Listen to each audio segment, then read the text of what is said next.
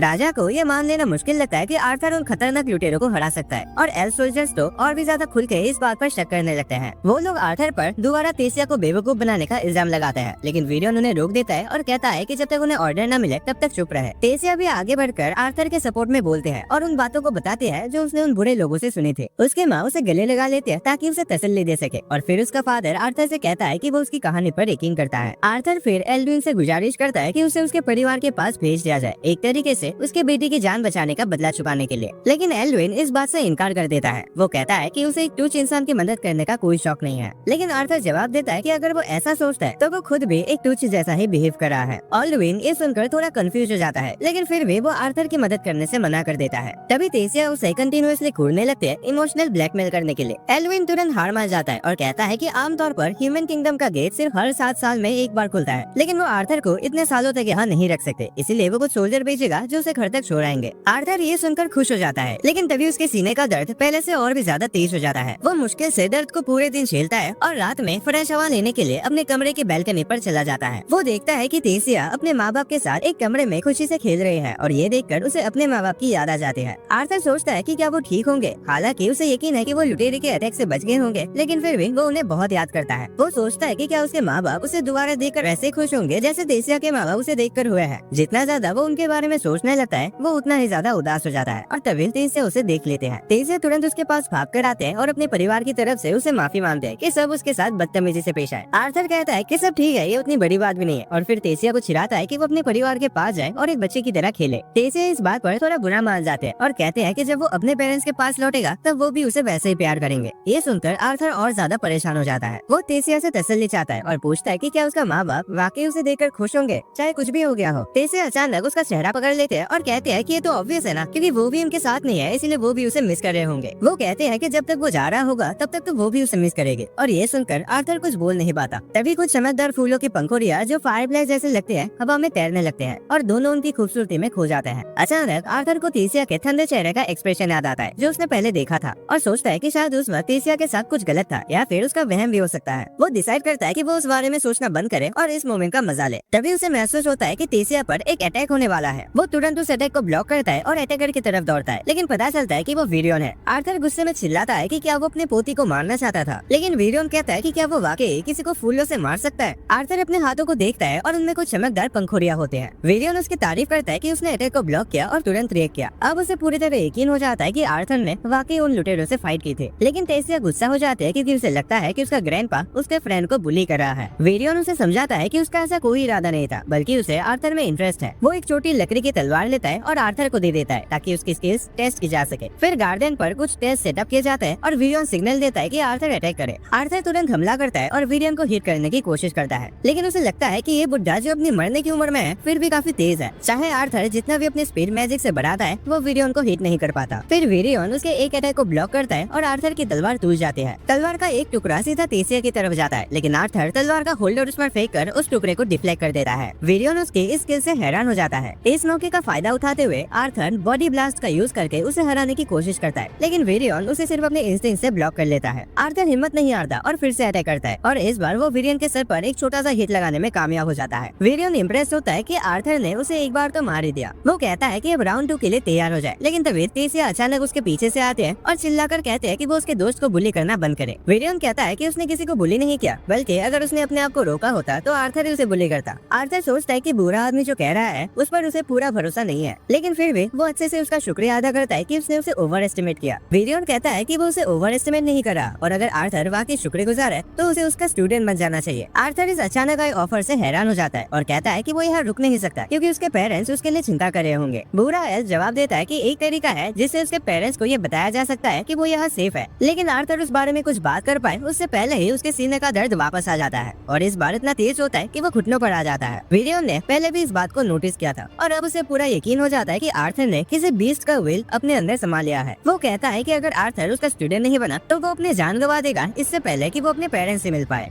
उसी उसी रात जब आर्थर सो रहा होता है, अचानक उसके सीने में वही तेज दर्द महसूस होता है। वो दर्द को झेलने की कोशिश करता है, लेकिन दर्द बढ़ता ही जाता है जब तक कि वो उसके शरीर के बाहर आकर उसके सामने एक मॉन्स्टर का रूप ले लेता है। आर्थर आंखें खोलता है और देखता है कि एक अंधेरा सा चीज उसके ऊपर झुककर डरावने तरीके से खड़ा है और आर्थर उस अंधेरी शक्ल से डर जाता है, लेकिन अंदर ही अंदर वो उसे एक थेरेपिस्ट की तरह एनालाइज करना शुरू करता है। सोचता है कि क्या ये मॉन्स्टर उसकी एंजाइटी का या फिर उसकी रेस्पॉन्सिबिलिटीज का रूप है। जैसे जैसे मॉन्स्टर उसके पास आता है, आर्थर चीखने लगता है। तभी उसे तेसिया की आवाज सुनाई देती है जो कह रहे होते, आर्थर आर्थर जल्दी उठो। आर्थर सपने से जागता है और देखता है कि तेसिया उसके ऊपर बैठी है और हंसी के साथ उसे गुड मॉर्निंग कह रही है। आर्थर को तेसिया का इरिटेट करने वाला चेहरा सुबह सुबह सबसे पहले देखना बिल्कुल पसंद नहीं होता और वो उससे कहता है कि उसे अकेला छोड़ दे, क्योंकि सपने में मॉन्स्टर की वजह से वो ठीक से सो भी नहीं पाया। वो फिर से सोना चाहता है, लेकिन तेसिया गुस्सा हो जाता है ये सोचकर कि आर्थर उसे मॉन्स्टर कह रहा है। वो कहती है कि उसे उठना ही होगा क्योंकि उसका ग्रैंडपा उसका इंतजार कर रहा है। तेसिया उसे जबरदस्ती बिस्तर से खींच लेते हैं और आर्थर के पास कोई और ऑप्शन नहीं होता तो उसे तैयार होना पड़ता है। तेसिया उससे पूछते है कि क्या वो सच में उसके साथ रुकने वाला है, तो आर्थर कहता है कि उसने डिसाइड नहीं किया, लेकिन वीरियन उसे कुछ ऐसा चीज दिखाने वाला है जो उसका मन बदल सकता है। इसी वजह से आर्थर अपना फैसला उसके बाद लेना चाहता है। थोड़ी देर बाद आर्थर और तेसिया बाहर जाते हैं, जहाँ किंग एल्विन वीरियन को समझाने की कोशिश कर रहे होते हैं कि एक इंसान को एल्व्स के किंगडम में रुकने की इजाजत नहीं मिलनी चाहिए, लेकिन वीरियन उनकी बात नहीं सुनते और अपनी गाड़ी में बैठ जाते हैं। कहते हैं कि उन्हें आर्थर पसंद है और यही बात काफी है। तभी तेसिया भी अपने हर रोज के मेलोड्रामा स्टार्ट कर देते हैं कि आर्थर ने मेरी जान बचाई थी, उसने ये क्या वो क्या ब्ला ब्ला ब्ला, और उनके साथ गाड़ी में जम मार के बैठ जाते हैं। लेकिन उसके डैड उससे कहते हैं कि चुप हो जाओ क्योंकि अब बात तुम्हारे बारे में नहीं है। लेकिन वीरियन भी अपने बेटे एल्विन को चुप करवा देता है और बच्चों को गाड़ी में बुलाते हैं। बाप तो बाप ही होता है। फिर वो सब वीरियन के पुराने दोस्त से मिलने निकल जाते हैं। रास्ते में वीरियन और तेसिया मेडिटेशन करने लगते हैं गाड़ी के अंदर, लेकिन आर्थर बोर हो जाता है और वीरियन से पूछता है कि ये जर्नी कितनी लंबी होगी। तभी तेसिया उसके कंधे पर गिर जाते हैं क्योंकि वो मेडिटेट नहीं कर रही होते बल्कि सो गई होते हैं। वीरियन कहते हैं कि तेसिया आज सुबह जल्दी उठ गई थी क्योंकि वो इस ट्रिप में जरूर आना चाहती थी। वो कहता है कि क्योंकि तेसिया रॉयल कैपिटल की एकलौती सक्सेसर है,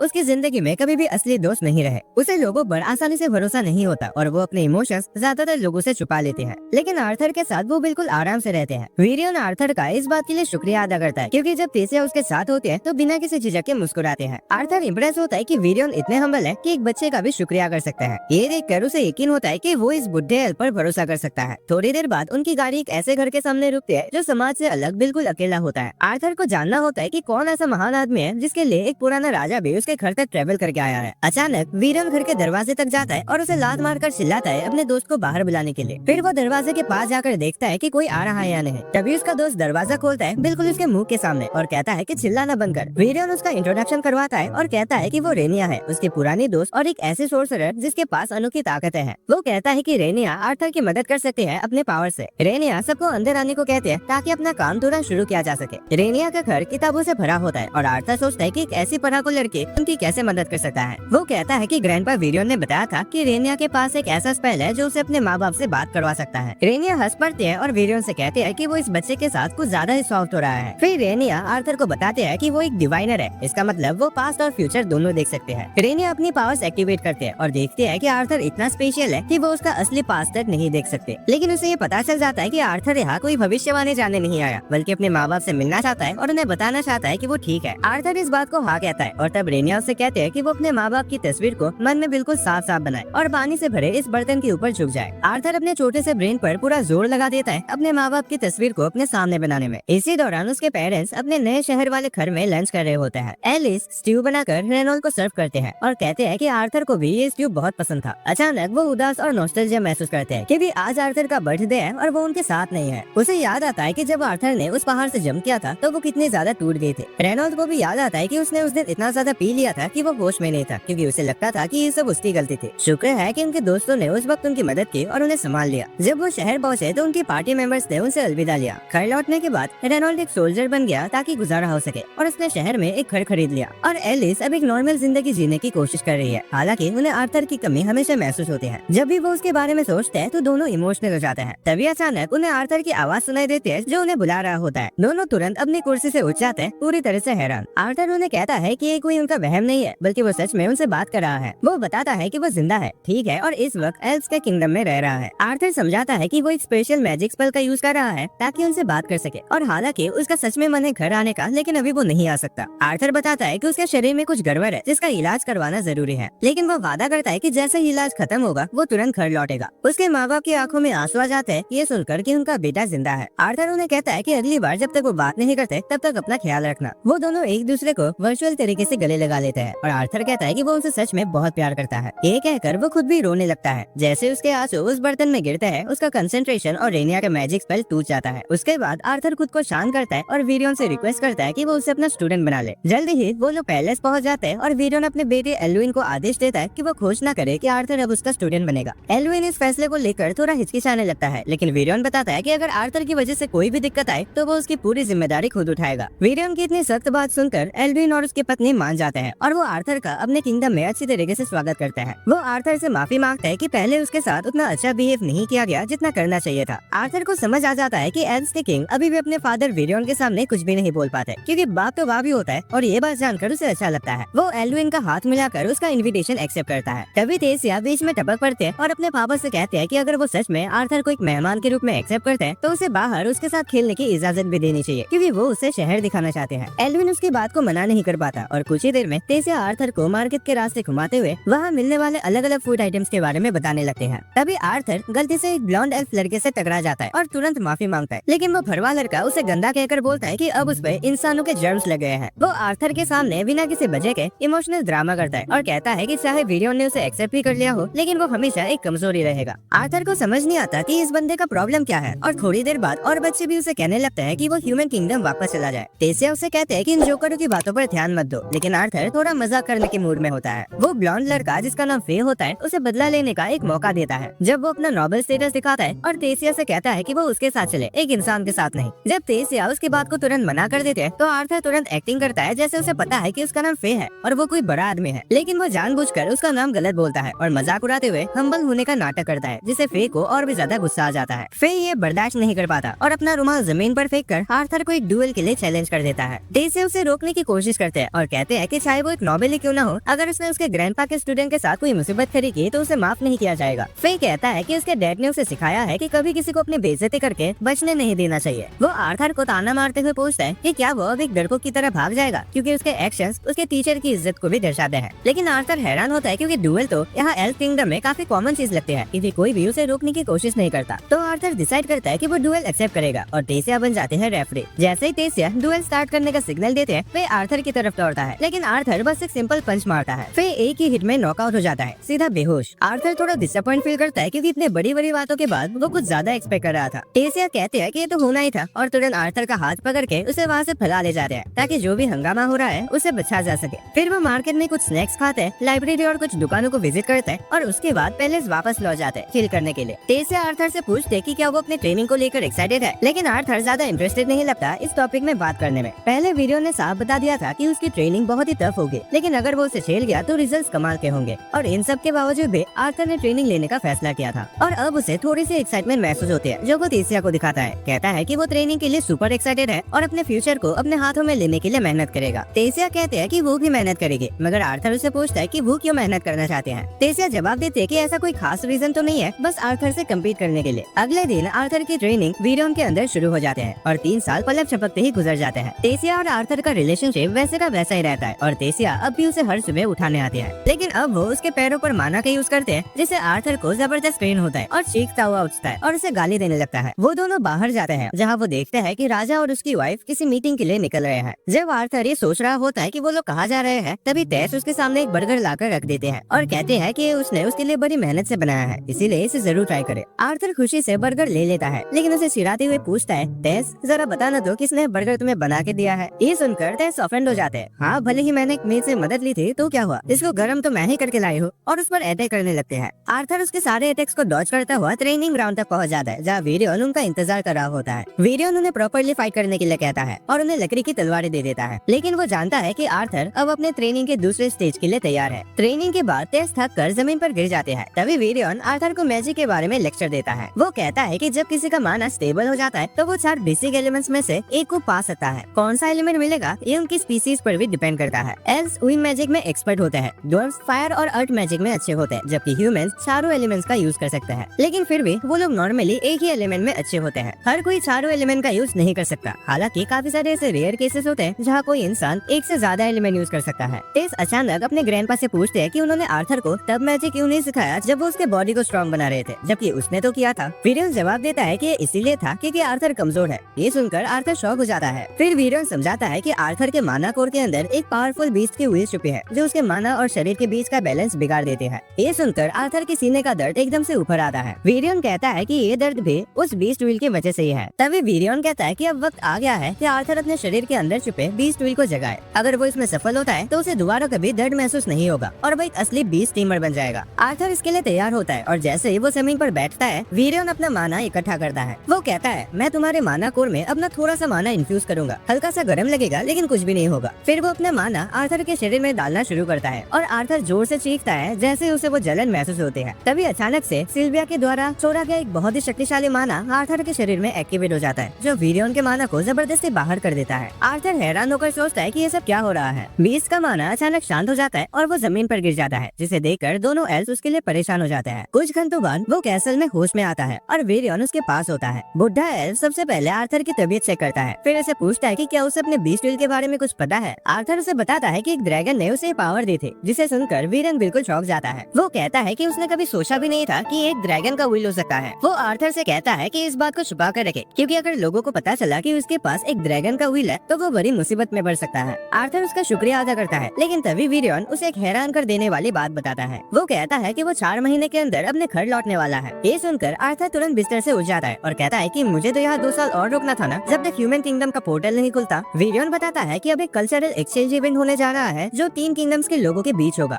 इसीलिए अब ह्यूमन किंगडम का पोर्टल जल्दी खोला जाएगा। आर्थर ये सुनकर उदास हो जाता है क्योंकि इसका इस जगह से काफी लगाव हो गया है। वीरियन उसके सर पर हाथ रखकर कहता है कि थोड़ा आराम कर लो क्योंकि कल से उसकी ट्रेनिंग और भी ज्यादा इंटेंस होने वाली है। उसी रात जब आर्थर बिस्तर पर लेते हुए यहाँ से जाने के बारे में सोच रहा होता है तभी इसके पास पड़ा हुआ वो क्रिस्टल अंडा जो उसने 3 साल से संभाल के रखा था अचानक से हिलने लगता है। वो डर के मारे तुरंत उठ जाता है और जैसे अंडा क्रैक होता है उसे थोड़ा अजीब सा फील होता है। लेकिन जब उस अंडे से एक छोटा सा बहुत ही प्यारा बेबी ड्रैगन बाहर आता है तो आर्थर उसकी मासूमियत देखकर फिदा हो जाता है। वो डिसाइड करता है कि थोड़ा उसके साथ खेलता है लेकिन तभी बेबी ड्रैगन उसे काट लेता है और उसके हाथ पर एक मैजिकल निशान छोड़ देता है। आर्थर समझ नहीं पाता कि क्या हो रहा है लेकिन ड्रैगन की क्यूटनेस के चलते वो उसे माफ कर देता है। तभी अचानक आर्थर को उस बेबी ड्रैगन की आवाज सुनाई देने लगती है टेलीपैथी के जरिए जो उस मैजिकल मार्क की वजह से हुआ है। अब आर्थर उसकी हर एक बात समझ सकता है। बेबी ड्रैगन उसे पापा बुलाता है जिसे देखकर वो उसका नाम सिल्वी रखने का फैसला करता है जो उसके ग्रैंड माँ सिल्विया के नाम के ऊपर बेस्ड है। अगली सुबह जब टेस आर्थर को जगाने आते हैं तो वो देखते हैं कि सिल्वी उसके पास सोई हुई है। आर्थर तुरंत उठ जाता है और हैरान हो जाता है कि हो क्या रहा है, लेकिन जब वो देखता है कि टेसिया सिल्वी को हक कर रही है क्योंकि उसे वो बहुत प्यारी लग रही है तो वो फिर से सो जाने का फैसला करता है। थोड़ी देर बाद वो लोग ट्रेनिंग ग्राउंड की तरफ निकलते हैं। जब वो वीरोन के पास पहुँचते हैं तो बुढ़ा है सिल्वी को देखकर शॉक में आ जाता है। एक असली ड्रैगन देखकर उन्हें लगभग हार्ट अटैक आ जाता है। वीरियन समझ जाता है कि अगर लोगों को पता चला तो बहुत बड़ी मुसीबत हो सकती है, इसीलिए वो आर्थर से कहता है कि सबको ये कहे कि ये एक रेयर माना बीस्ट है। वीरियन मानता है कि ये झूठ ज्यादातर लोगों के लिए काफी होगा क्योंकि दुनिया में सबको लगता है कि ड्रैगन तो सिर्फ कहानियों में होते हैं। उसके बाद वीरियन कहता है कि अब जब आर्थर एक बीस्ट टेमर बन चुका है तो अब वो उसके माना और उसके बीस्ट कोर दोनों की ट्रेनिंग करेगा और वो बताता है कि सबसे बेहतरीन ट्रेनिंग लड़ाई करने से होते हैं और इसके साथ ही वो अपना असली पावर रिलीज करता है एक बीस्ट टेमर के रूप में। बुढ़ा एल्फ एक जबरदस्त माना रिलीज करता है जो उसे पूरी तरह से ढक लेता है और जब सब कुछ शांत हो जाता है तो वो एक भयानक ब्लैक कलर के ऑरा वाले मॉन्स्टर के रूप में बाहर आता है। आर्थर उस रूप को देख के हैरान रह जाता है और किसी तरह अपने आप को बचाने की कोशिश करता है। तभी अचानक वो बुढ़ा एल्फ उसके पीछे आकर उसका कंधा टच करता है और जब तक आर्थर पलट कर देखता है वीरेन गायब हो चुका होता है। सिर्फ जमीन पर 2 काले निशान रह जाते हैं। आर्थर की हवा टाइट हो जाती है क्योंकि उसे समझ नहीं आता कि वीरियन अब कहाँ है और वो तुरंत सरेंडर कर देता है। वीरियन फिर से उसके पीछे आकर दिखाई देता है। आर्थर कहता है कि उसे उसकी प्रेजेंस तक महसूस नहीं हुई। तब वीरियन बताता है कि उसका बेस्ट एक शैडो पैंथर है जो विंड और साउंड को बहुत अच्छे से कंट्रोल कर सकता है। फिर वीरियन उसे उसकी तलवार वापस देता है और कहता है कि अब उसकी असली ट्रेनिंग शुरू होती है। अगले कुछ दिनों तक आर्थर अपने बीस्ट कोर को कंट्रोल करने के लिए मेडिटेशन करता है और फिर वीरियन के मॉन्स्टर मोड के खिलाफ लड़ने की प्रैक्टिस करता है। धीरे धीरे वो अपने बीस्ट कोर से माना का यूज कर पाता है और उसके सीने का दर्द पूरी तरह से चला जाता है। उसकी ताकत तेजी से बढ़ने लगते हैं और वो अपना ब्रेक टाइम एक नॉर्मल बच्चे की तरह बिताता है। कुछ हफ्ते बाद तेज उसे मार्केट ले जाते हैं जहाँ आर्थर के टकरार दोबारा उस खरूस लड़के फेस से हो जाते हैं। फिर तुरंत उसे एक ड्यूएल के लिए चैलेंज करता है पिछली बार की हार की बदला लेने के लिए, लेकिन इस बार वे सिर्फ एक ही हिट में वो फिर से हरा दिया जाता है। उसके बाद तेज आर्थर को याद दिलाते हैं कि वो फे था और आर्थर तुरंत उसकी मदद करता है उसे उठने में। फे उसका हाथ पकड़ने में थोड़ा झिझक रहा होता है लेकिन उसके दोस्तों का कहना होता है कि ड्रामा बंद करे क्योंकि उन्हें पहले से ही पता था कि वो आर्थर से दोस्ती करना चाहता था। आर्थर फिर उन सबसे पूछता है कि क्या वो लोग भी कल्चरल एक्सचेंज इवेंट में जाने वाले हैं, तो वो हाँ कहता है कि वे सारे नोबेल बच्चे उस इवेंट का हिस्सा बनने वाले हैं। आर्थर पूछता है कि क्या तेज भी उनके साथ जाएगी, लेकिन सब लोग चुप हो जाते हैं क्योंकि उन्हें पता होता है कि तेज नहीं जा रही। फे माहौल को हल्का करने की कोशिश करता है और कहता है कि वो नाजुक प्रिंसेस को दोबारा खो देने का रिस्क नहीं ले सकते। लेकिन इस बात से तेस गुस्सा हो जाते हैं और उसे सिर्फ एक ही पंच में उड़ा देते हैं ताकि अपनी ताकत दिखा सके। आर्थर ये देखकर घबरा जाता है और तुरंत तेस को लेकर वहाँ से भाग जाता है ताकि वो और कोई मुसीबत ना खड़ी करे। जब वो दोनों एक शांत जगह पहुँचते हैं तो आर्थर उस पर चिल्लाता है और कहता है कि उसे एक प्रिंसेस की तरह बिहेव करना चाहिए और लोगों के चेहरे पर पंच मारना किसी प्रिंसेस को शोभा नहीं देता। तेस कहते हैं कि उस पर इन दिनों बहुत प्रेशर है क्योंकि आर्थर जल्दी ही जा रहा है और उसे इस बात का दुख है। लेकिन आर्थर उसके फीलिंग्स को समझने के बजाय उसे पागलों जैसे लेक्चर देता है। ये सुनकर तेस भाग जाते हैं और आर्थर को इमोशनल डैमेज हो जाता है जब तेस उसे बुढ़ा कहता है। थोड़ी देर बाद उसे बुरा लगता है कि उसने तेसिया के फीलिंग्स को हर्ट किया, इसीलिए वो रात में उसके कमरे के पास कुछ जुगनू लेकर जाता है और उसे वॉक पर चलने को कहता है। तेस मान जाते हैं, लेकिन जैसे ही वो फॉरेस्ट में जाते हैं तेस थोड़ी घबरा जाते हैं क्योंकि उन्हें वहाँ जाने की परमिशन नहीं होती। उसके बाद वो एक खुला एरिया चुनते हैं और आग जलाते हैं। तेस को नींद आने लगती है और एक पेड़ को भूत समझकर जोर से चिल्लाते हैं, जिसे देखकर आर्थर उसका मजाक उड़ाता है। तेस आर्थर से ह्यूमन किंगडम के बारे में पूछती है तो आर्थर कहता है कि उसे उसके बारे में ज्यादा नहीं पता क्योंकि उसे देखने का मौका ही नहीं मिला। तेस कहते हैं कि वो चाहते हैं कि आर्थर हमेशा यही रहे, लेकिन आर्थर कुछ कह पाए उससे पहले ही तेस सो जाते हैं। फिर वो दिन आता है जब आर्थर को यहाँ से निकलना होता है और सब लोग उसे अलविदा कहने के लिए इकट्ठा होता है, लेकिन तेस वहाँ नहीं होती। वेरियन उसे एक कंपास देता है जिसमें रॉयल फैमिली का मार्क होता है ताकि जब भी वो लौट कर आए उसे आने में आसानी हो। आर्थर सोचता है कि तेस इतनी इमोशनल है कि उसे अलविदा कहने नहीं आ पाई, इसीलिए वो कल्चरल एक्सचेंज के लिए जा रहे हैं एल्फ ग्रुप के साथ ह्यूमन किंगडम के लिए निकल पड़ता है। जैसे ही दरवाजा खुलता है तेस अचानक से भागती हुई वहाँ पहुँचते हैं, लेकिन रास्ते में गिर जाते हैं। आर्थर तुरंत उसके पास दौड़कर जाता है और उसे उठाता है। तेस उससे कहते हैं कि अपना ख्याल रखना और आर्थर उसे जोर से गले लगा लेता है और कहता है कि वो उसे याद करेगा। तेस रो पड़ते हैं, लेकिन उनका ये इमोशनल फेयरवेल बीच में ही रोकना पड़ता है जब ह्यूमन किंगडम का दरवाजा खुल जाता है। आर्थर फे की गाड़ी में सवार होकर फ्लोटिंग सिटी जायरस पहुंचता है जहां उसके माँ बाप रहते हैं। वो उनसे मिलने के लिए काफी एक्साइटेड होता है। जब वो उनके एड्रेस पर पहुंचता है तो थोड़ा मेंटली तैयार होकर दरवाजा नॉक करता है। उसकी छोटी बहन दरवाजा खोलते हैं और उसके माँ बाप भी उसके पीछे दौड़ कर आते हैं। आर्थर उन्हें देखकर इमोशनल हो जाता है और एक चमकते स्माइल के साथ कहता है मैं घर आ गया हूँ। एलिस और रेनॉल्ड अपनी आंखों पर यकीन नहीं कर पाते जब वो आर्थर को अपने सामने देखते हैं और वो दोनों उसे जोर से गले लगाकर उसका स्वागत करते हैं। उनकी बेटी एलिस से कहते हैं कि उसे रोना नहीं चाहिए और आर्थर उसकी तरफ देखकर समझ आता है कि वो उसकी छोटी बहन है जिसके लिए वो अपनी जान देने के लिए भी तैयार था। वो घुटनों पर बैठकर अपनी बहन एलियानोर को अपना इंट्रोडक्शन देते हैं और एलियानोर, जिसको प्यार से एली कहते हैं, अपने भाई को देखकर काफी हैरान होती है। उसके बाद आर्थर घर के अंदर जाता है जहाँ एलिस उसे उसके इन 3 सालों के बारे में सवाल करने लगते हैं। आर्थर उसे तसल्ली देता है कि वो बिल्कुल ठीक है और रेनॉल्ड भी एलिस से कहते हैं कि लड़के को सांस तो लेने दो। इसी बीच एली को जलन होती है क्योंकि उसके मम्मी पापा का सारा ध्यान अब आर्थर पर है, लेकिन एलिस उसे कहते हैं कि उसे आर्थर के साथ अच्छी दोस्ती करनी चाहिए क्योंकि ये उसका भाई है जिसके बारे में वो लोग कहानियां सुनाया करते थे। आर्थर कहता है कि वो उसे मिलने के लिए सच में तरस रहा था और तभी वो छोटी ड्रैगन सिल्वी उछलकर एलियानोर के हाथों में चले जाते हैं। जब सब लोग शांत हो जाते हैं तब आर्थर अपने परिवार को पूरा किस्सा सुनाता है कि उसके अलग होने के बाद उसके साथ क्या क्या हुआ, लेकिन वो सिल्विया के बारे में उन्हें कुछ नहीं बताता क्योंकि उसे नहीं पता कि उनका रिएक्शन क्या होगा और कहता है कि वो गिरने के बाद इस एनिमे का मेन कैरेक्टर होने की वजह से बच गया। उसके बाद वो बताता है कि कैसे उसने तेसिया की जान बचाई और कैसे उसने इतने सालों तक एल्फ किंगडम में अपनी ट्रेनिंग और अपने बीमारी के इलाज में लगा हुआ था। वो सिल्वी और अपने बीस्ट कोड के बारे में उन्हें कुछ नहीं बताता और सिर्फ ये कहता है कि सिल्वी एक माना बीस्ट है जिसे उसने अपनाया है क्योंकि उसकी माँ मरने के कगार पर थे। उसके माँ बाप उसकी बात पर यकीन कर लेते हैं और बस इतना सुनकर ही खुश होते हैं कि उनका बेटा जिंदा है। अचानक रेनॉल्ड आर्थर से पूछता है कि उसका माना कोड अब किस स्टेज पर है, लेकिन एलिस उसे डांटने लगते हैं कि अभी अभी तो उनका बेटा वापस आया है और वो तुरंत ऐसे सवाल लेके बैठ गया। आर्थर पहले उनसे उनके काम के बारे में पूछता है तो रेनॉल्ड गर्व से बताता है कि वो एक मशहूर ऑक्शन हाउस में सिक्योरिटी इंस्ट्रक्टर है। फिर वो बताता है कि उसका माना कोड 2 साल पहले डार्क ऑरेंज स्टेज पर पहुंच गया था जो कि पावर स्केल के बीच में आता है। आर्थर इम्प्रेस हो जाता है और सोचता है कि उसके फादर ने सच में बहुत मेहनत की होगी उस लेवल तक पहुंचने के लिए, लेकिन उसका खुद का माना कोड लाइट रेड स्टेज पर है जो डार्क ऑरेंज से सिर्फ एक लेवल नीचे होता है। रेनॉल्ड थोड़ा घबरा जाता है क्योंकि उसका बेटा अब उसे आगे बढ़ने के कगार पर है, इसीलिए वो आर्थर को एक प्रैक्टिस मैच के लिए चैलेंज करता है ताकि देख सके कि उसका बेटा कितना मजबूत बन गया है। एलिस उसे डांटने लगते हैं कि वो अभी ऐसे बेकार की बातें क्यों कर रहा है, लेकिन तभी कुछ लोग उनके घर में घुस जाते हैं। एक आदमी जिसका नाम विंसेंट है पूछता है कि क्या ये सच है कि रेनॉल्ड का बेटा जिंदा है। आर्थर सोचने लगता है कि ये बंदा कौन है भाई, तो रेनॉल्ड उसे बताता है कि विंसेंट उस ऑक्शन हाउस का मालिक है जहाँ वो काम करता है और एक घर भी विंसेंट का ही है। आर्थर विंसेंट और उसकी वाइफ को ग्रीट करता है और उनकी बेटी लिलिया से भी दोस्ती कर लेता है और वो भी सिल्वी की क्यूटनेस की वजह से। रेनॉल्ड फिर विंसेंट को बताता है कि वो और आर्थर गार्डन में ट्रेनिंग करने जा रहे हैं और उसे ये देखने के लिए इनवाइट करता है। विंसेंट हैरान होता है लेकिन सबके साथ गार्डन में चला जाता है। उसे यकीन नहीं होता कि आर्थर का माना कोड लाइट रेड स्टेज तक पहुंच गया है, लेकिन एलिस कहते हैं कि उनका बेटा जल्दी सीखता है और उनसे झूठ बोलने का कोई मतलब भी नहीं है। आर्थर और रेनॉल्ड वार्म अप कंप्लीट करके एक दूसरे की तरफ दौड़ता है।